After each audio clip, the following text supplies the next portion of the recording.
इब्तिदा उसी के नाम से कि जिसकी कोई इंतहा नहीं है, उसी नाम से कि जिसने इतना नवाजा जिसका जितना शुक्र किया जाए उतना कम है। अस्सलाम वालेकुम, वेलकम बैक एंड फिर से हाजिर है learn English practically with Mubeen Ahmed, powered by Media 360 के इस इंग्लिश लर्निंग प्रोसेस में। बिल्कुल ठीक ठाक होंगे एंड इफ़ नॉट तो ख़ुद को बेहतर कीजिए, because motivation is the best medicine. अगर आप मोटिवेटेड हैं then you can do anything with that one.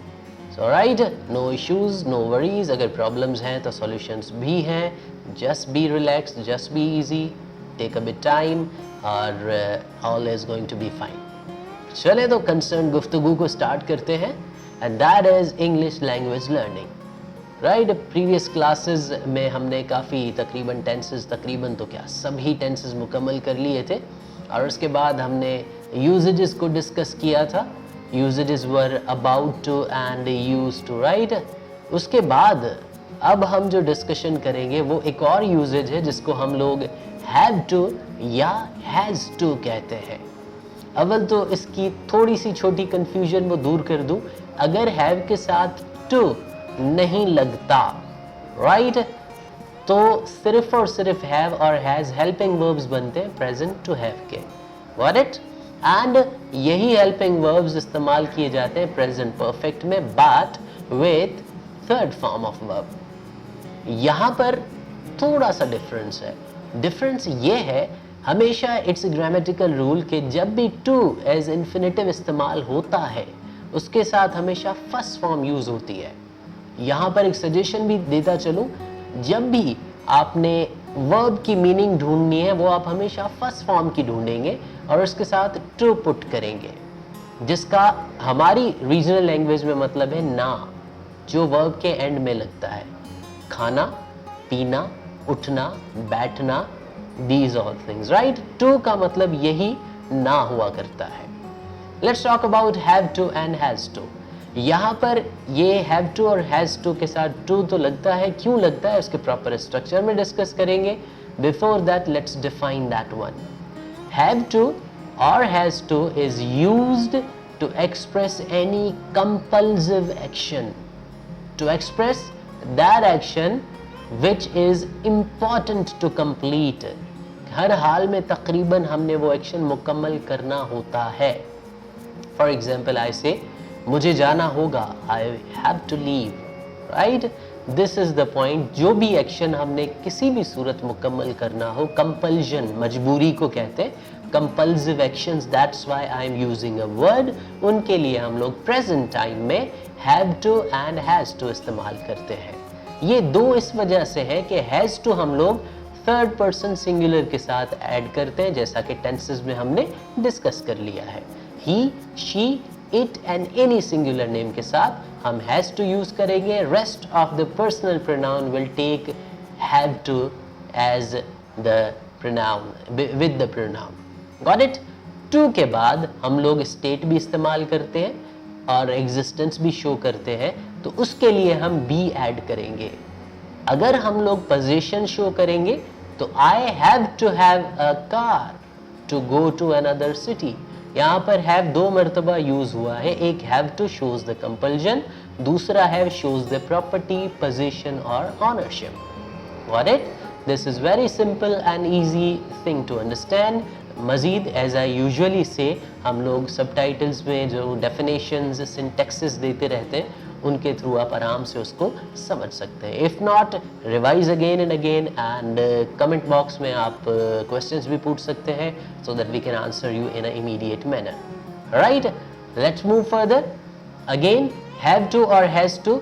अगर आप अपनी ऑनरशिप शो करेंगे तो हैव ऐड होगा. अगर आप अपनी एग्जिस्टेंस और स्टेट शो करेंगे तो हैव टू के बाद बी लगेगा. लेकिन अगर आप कंपल्सिव एक्शन शो करेंगे, कोई काम जो आपने परफॉर्म करना है, तो हैव टू के साथ फर्स्ट फॉर्म लगेगा. For example, I have to help my friend. मुझे अपने दोस्त की मदद करनी है. राइट, अगर आप यहाँ पर इसको हर हाल में लफ्ज इस्तेमाल करेंगे, that is also correct. English में that will be translated as have to and has to remember in present time. अब बात करते हैं इसको पास्ट में कैसे इस्तेमाल किया जाए। वो एक्शंस जो हमने लाजमी तौर पर परफॉर्म करने थे लेकिन नहीं कर पाए, राइट? जिसको हम लोग अपनी लैंग्वेज में अगर इस्तेमाल करें, हम एज रिग्रेशन, पछताव के तौर पर कहते हैं मुझे ये करना था। So for that purpose have and has will be replaced with had. Simple, had to. For example, मुझे वहां पर होना था, I had to be there. मुझे मैच जितवाना था, I had to make the win, right? यहां पर अगर आप पास्ट की कंपल्जन एक्सप्रेस करेंगे, वो एक्शंस जो कि माजी में करने जरूरी थे, हैड टू। अगर वो बी है तो, यानी स्टेट इन एग्जिस्टेंस है तो बी, अगर प्रॉपर्टी पोजीशन या ऑनरशिप है तो हैव, एंड अगर एक्शन है तो हैड टू के साथ वर्ब की फर्स्ट फॉर्म ही लगेगी। Remember, because had itself is the second form of have. And एक ही जुमले में दो मर्तबा वर्ब जब यूज होता है तो पहला अगर सेकंड फॉर्म हो तो दूसरा हमेशा फर्स्ट फॉर्म में इस्तेमाल किया जाता है, या खास करके if to is coming before the verb that will be used as first form of verb, right? इसी तरीके से लेट्स टॉक अबाउट फ्यूचर। अगर हम लोग मुस्तकबिल की बात करेंगे, it will express that it shows any compulsive action to be completed in coming time, right? जो मुस्तकबिल में हमने एनी हाउ करना हो उसके लिए भी हम लोग विल हैव टू इस्तेमाल करते हैं। Will expresses the future time. There is only the difference of time and tense, right? अगर प्रेजेंट है तो हैव टू या has to, if it is past that will be had to, अगर ये future है तो will have to. Along with अगर state है तो again repeating, state in existence. अगर प्रॉपर्टी पोजीशन या ऑनरशिप है तो ऑब्वियसली हैव और हैज, एंड अगर वर्ब है तो फर्स्ट फॉर्म इस्तेमाल होगी। मजीद सबटाइटल्स में भी आप चेक कर सकते हैं। Revise it again and again, use in your on sentences. ये हमारी ज़ुबान में कैसे इस्तेमाल होता है वो भी मैं बता चुका हूँ।